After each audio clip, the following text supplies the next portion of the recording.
Tonight we continue our series of interviews with candidates for Boston City Council. Our guest is running at large in the preliminary election happening next Tuesday on September 24th. We'd like to welcome Julia Mejia. Thank you very much for being with us. Thank you for inviting me.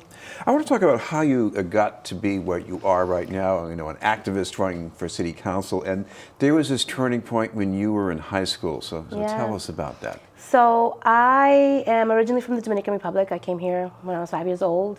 I'm an English language learner. I struggled throughout school. I ended up dropping out and I went back. At the time, I was almost 20, pushing 20 there, close to that. And I was selling shoes and cleaning offices with my mom. So going to college was not on my radar until Liz Walker, who was the first African-American anchor, shared her story at our high school for an assembly. And I was so moved by what she shared that I wanted to be just like her. So I chased down my guidance counselor and I said, what do I need to do? They said, go to college. So I was like, oh. But because of Liz, I became the first person in my family to graduate high school and college. And I'm standing in front of you today because she interrupted my entire cycle of poverty.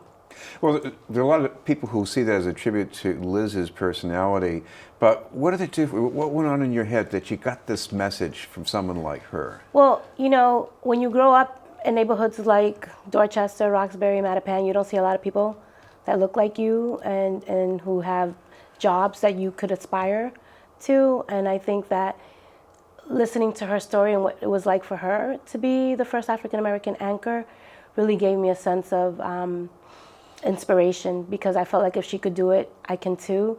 And more importantly, I felt like a sense of urgency, because I've always been that type of kid when I was growing up that I would talk to everybody about anything. I really love people.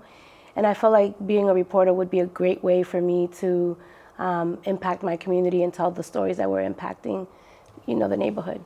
You worked as a media producer in MTV? Yeah, what was that like?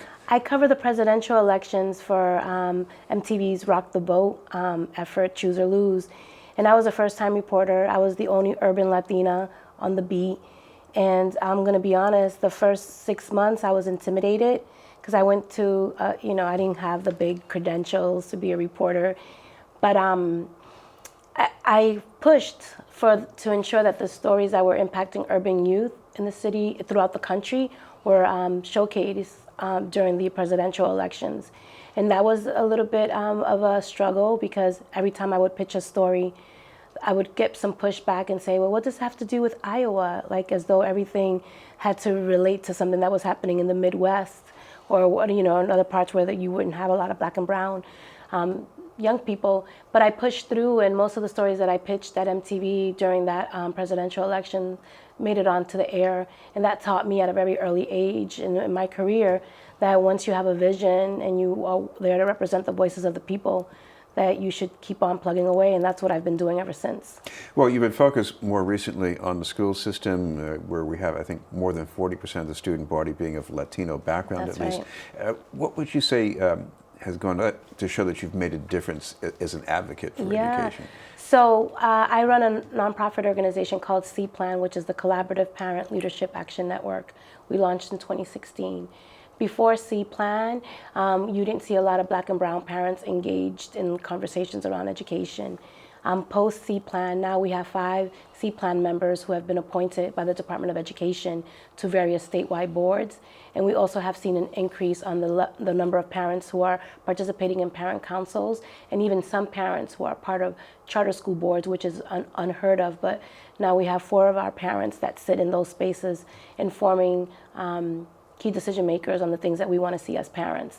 Well, when it comes to the Boston schools right now, like a lot of people, you want to see more funding, especially from the state. Absolutely. But another issue you have is with the weighted funding formula. It sounds as if it's supposed to send more money to where there's more need, but you don't think it's working that way. I don't think so. I think that the schools with the highest need are usually the ones that get the least amount.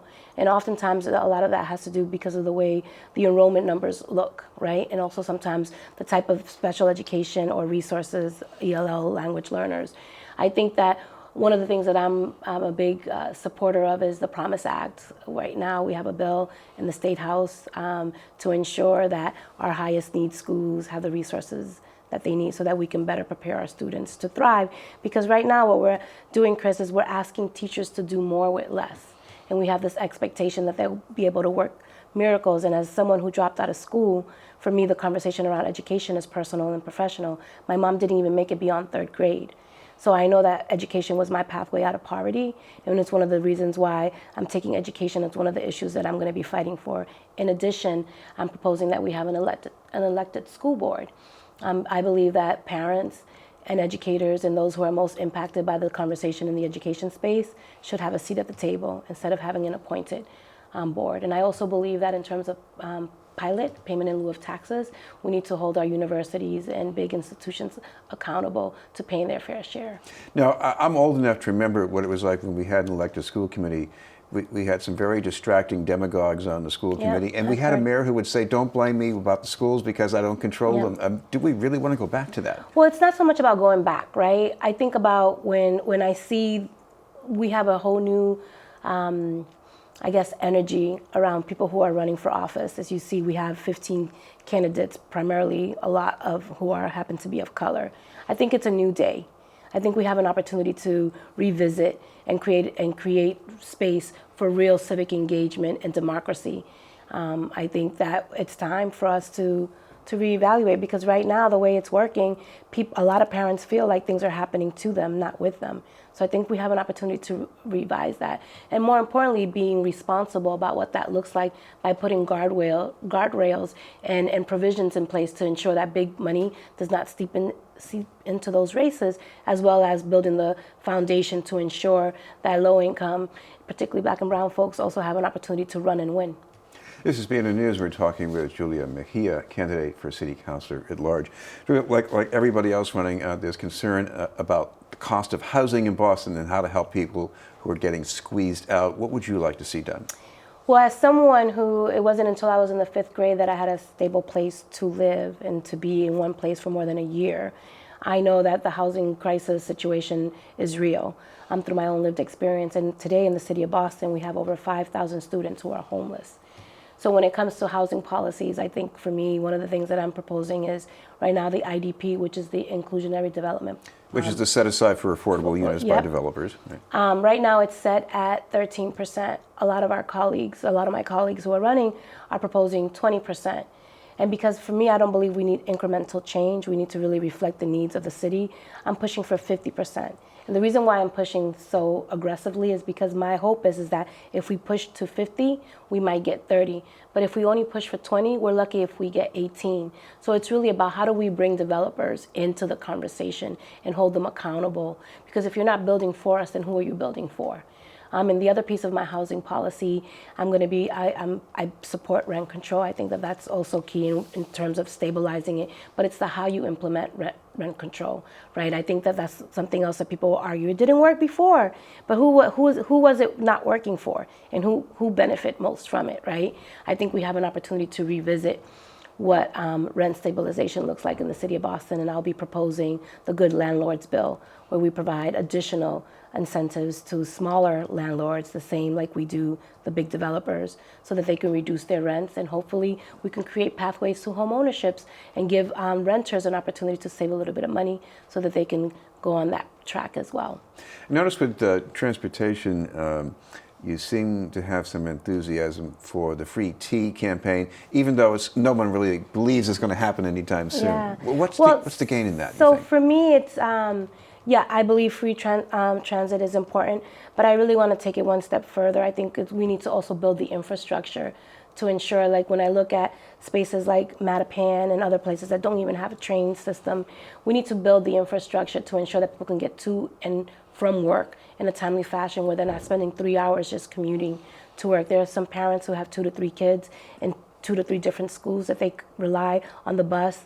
The bus is not regular. We don't have enough bus lines. So I think that it's not just about free tea. I think we need to really make sure that we have the infrastructure and that we're ensuring that people, particularly low-income people, can get to and from work.